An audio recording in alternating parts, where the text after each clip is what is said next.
Texto de Vital Froze, publicado em 9 de agosto de 2023. A humildade leva à evolução. Amados,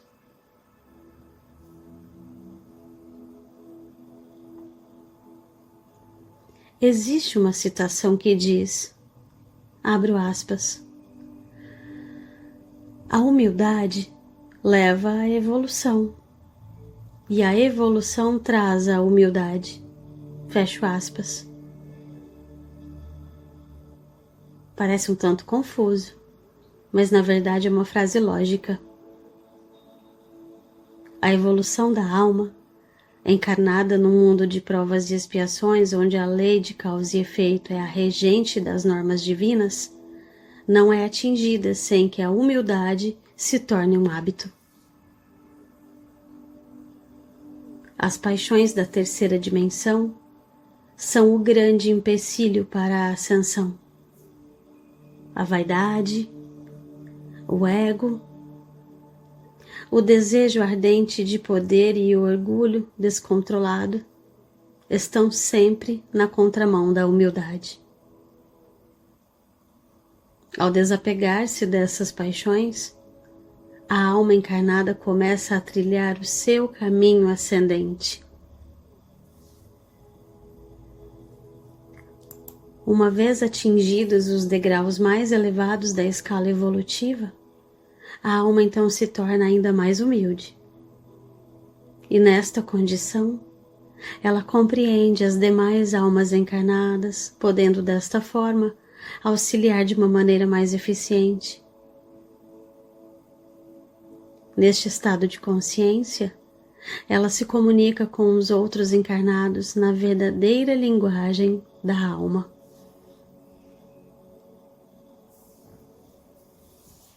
Os terapeutas, os canalizadores e os orientadores que estão espalhados por toda parte do planeta Terra começam a perceber que não é tanto o conteúdo de suas mensagens e nem tão pouco as técnicas utilizadas para trazer o conforto e a cura para os outros.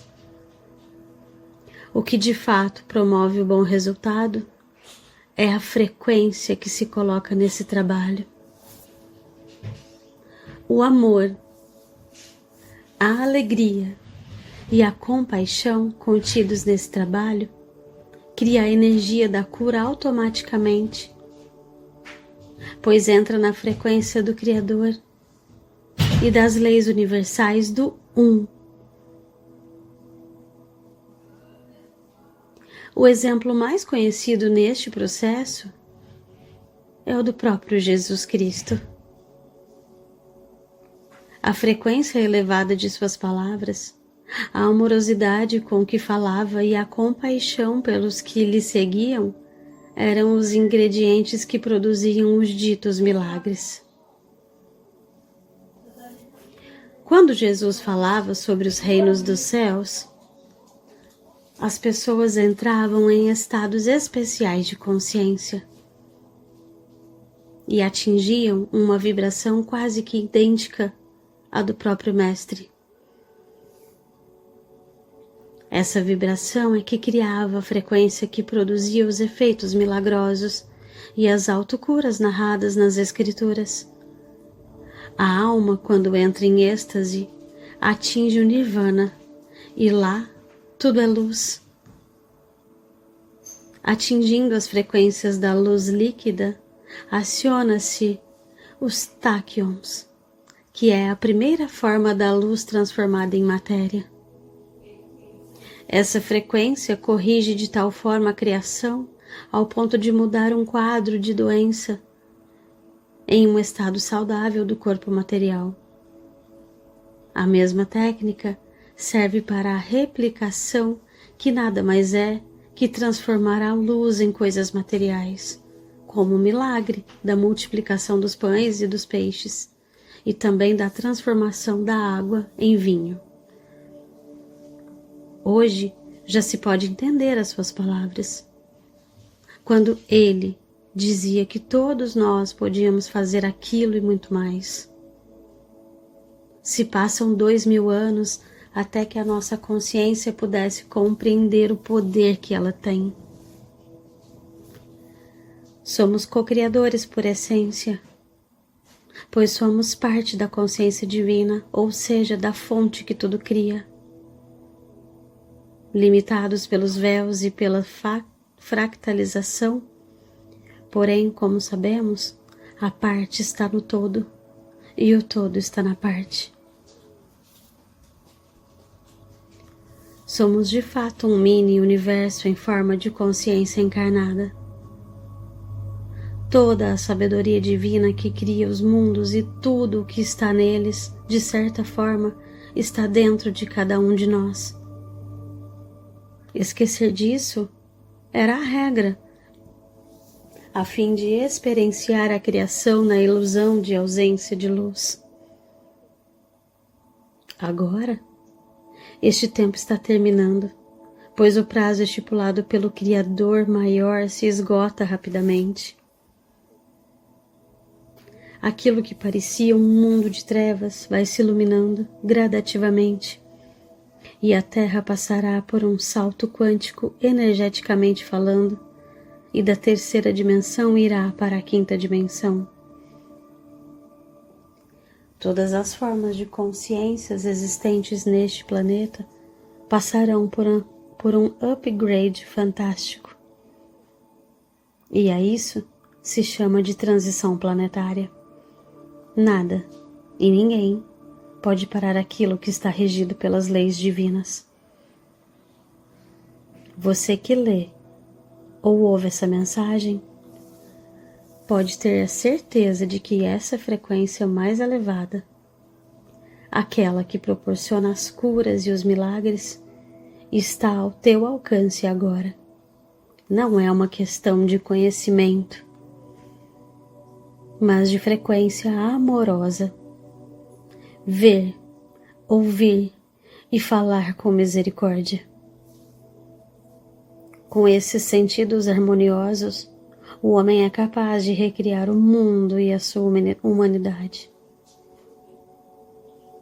Será capaz de produzir tudo aquilo que o Cristo Jesus nos mostrou e nos ensinou.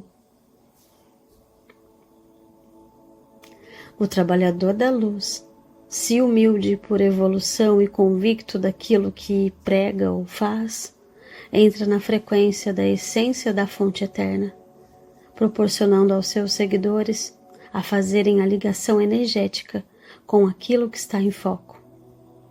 Essa simbiose cria a energia de cura, do entendimento e da compreensão de que cada um precisa, tanto individual como coletivamente. O trabalhador da luz deve ser puro de coração, o que lhe facilitará a fraternidade e o poder aglutinador. O contato das pessoas com esse tipo de trabalhador promove uma fusão das auras entre aquele que ouve e aquele que fala. Isso desperta em cada um a voz na frequência do acalanto, o sentimento construtivo no falar, no escrever e no orientar, o exercício da humildade, a transparência e a sacralidade da vida. É tarefa difícil do trabalhador da luz melhorar constantemente a frequência vibratória. Esse exercício dá a proteção necessária a fim de manter as energias positivas, proporcionando sempre as práticas do bem e do amor, através dos bons pensamentos, das boas intenções, da caridade, do amor incondicional, da compaixão, da gratidão e do respeito. Desapegar das paixões egóicas, pois na nova terra não haverá mais nenhum tipo de competição e nem de apego, como conhecemos até aqui. Cooperação e respeito são versículos fundamentais nas consciências elevadas, pois que a compreensão da vida não será nem uma sombra do que foi na velha terra. A humildade É, portanto, a chave que abre muitas portas para a ascensão. A humildade leva à evolução e a evolução traz a humildade. Eu sou Vital Froze e minha missão é o esclarecimento. Namastê.